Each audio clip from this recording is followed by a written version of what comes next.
Why do we pray?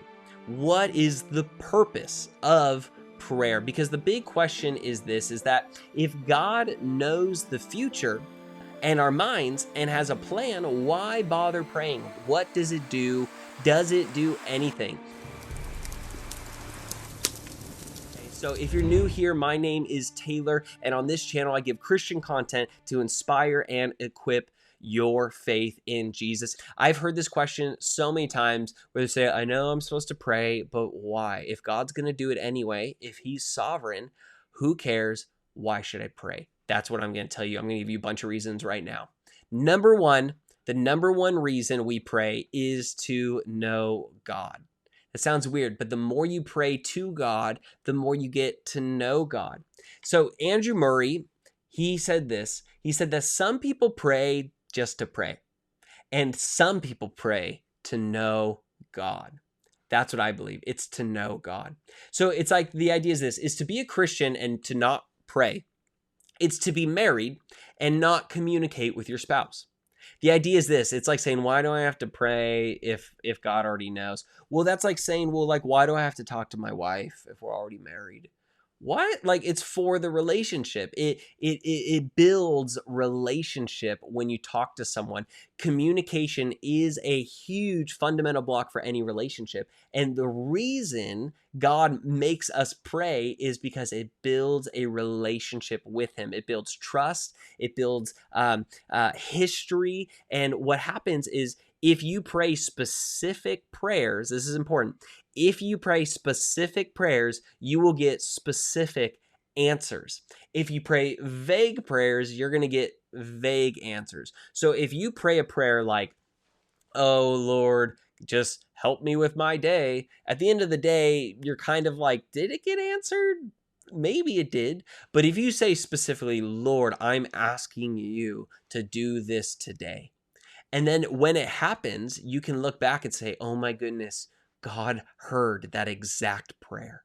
And then it builds a deeper trust and a relationship and a history and a testimony between you and the Lord. So the number one reason to pray is to know God. A second reason to pray, and this sounds kind of weird, but it's so that God can know you.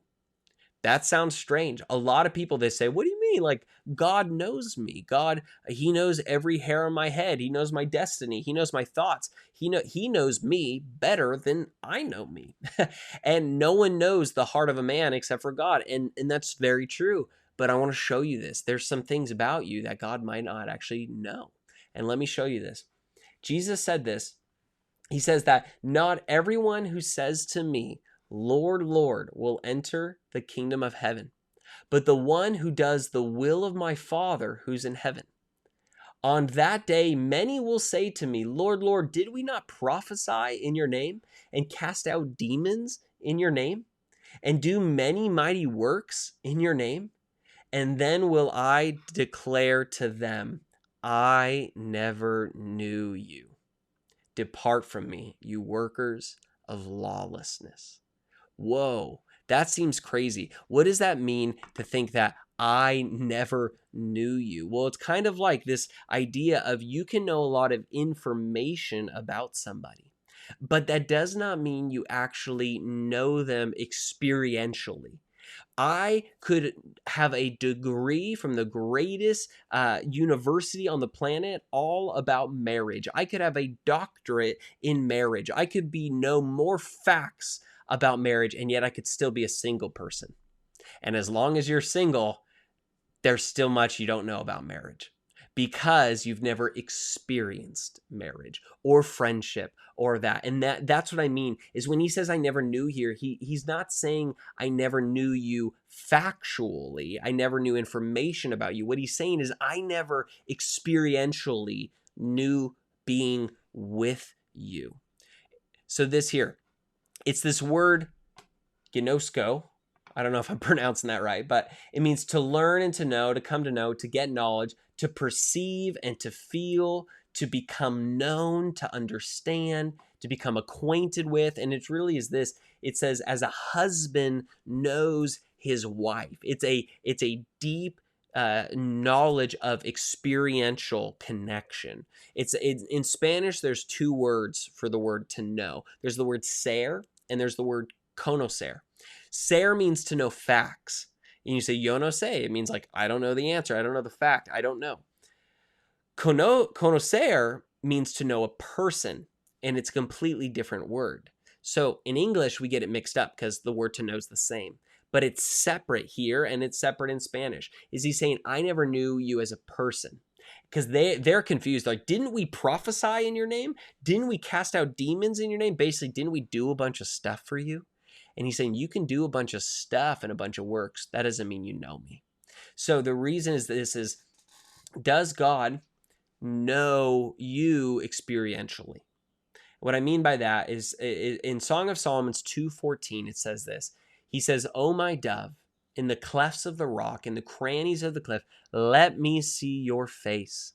Let me hear your voice. Your voice is sweet, your face is lovely." So this is my question for you.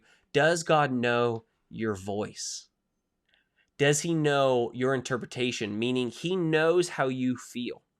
But does he know what it's like to hear you express out loud to him how you feel?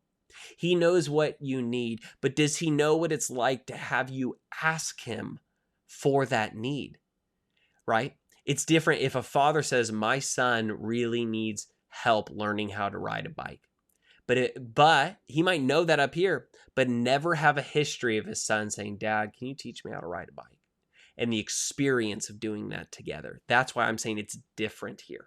And he's saying what prayer does is it allows God to know you because it's a moment of secret history building together. He doesn't know more facts about you. He already knows everything, but he gets time alone with you. Does God know what it's like to be your sole focus of attention?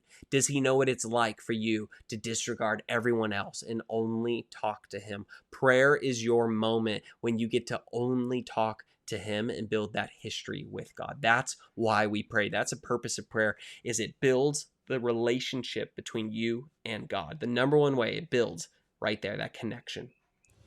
Hey, thanks so much. I hope that helped you. If you want to go back and watch the video on what prayer is, what is real biblical prayer, what is it not, check out that video right here. And if you are craving more, you want some practicals, you're like, okay, Taylor, I get it. I need to pray, but how? Give me some prayer hacks. Tell me what to do. Give me a practical steps.